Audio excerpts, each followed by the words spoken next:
नासिक में दर्दनाक हादसे पर मुख्यमंत्री देवेंद्र फडणवीस ने गहरा शोक व्यक्त किया है।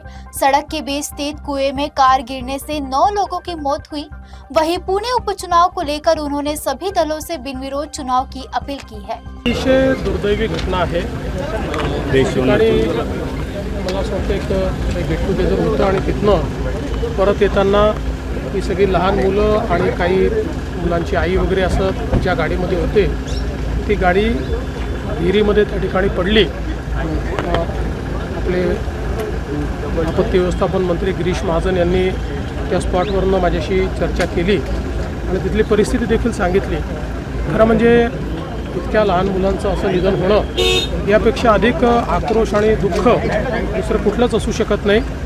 ती जी विहीर आहे त्याला अतिशय छोटा कठडा होता आणि ती कुठेतरी मध्यभागी अशा प्रकारे ती विहीर होती आणि त्यामुळे ही घटना घडल्याचं प्रथमदर्शनी त्या ठिकाणी लक्षात येत आहे। पहिल्यांदा तर या संपूर्ण कुटुंबांच्या प्रति मी संवेदना व्यक्त करतो।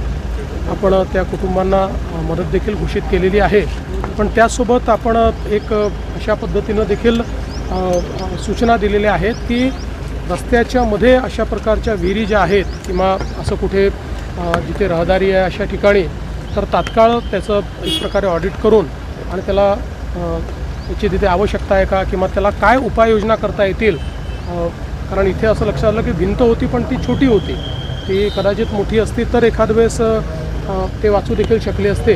त्यामुळे तात्काळ या संदर्भातली कारवाई करण्याचे आदेश देखील आपण दिले आहेत। पण ही घटना प्रचंड सर्वांना वेदना देणारी अशा प्रकारची घटना आहे। मला असं वाटतं की सर्वच पक्षांनी सुनेत्राताईंना पाठिंबा दिला पाहिजे।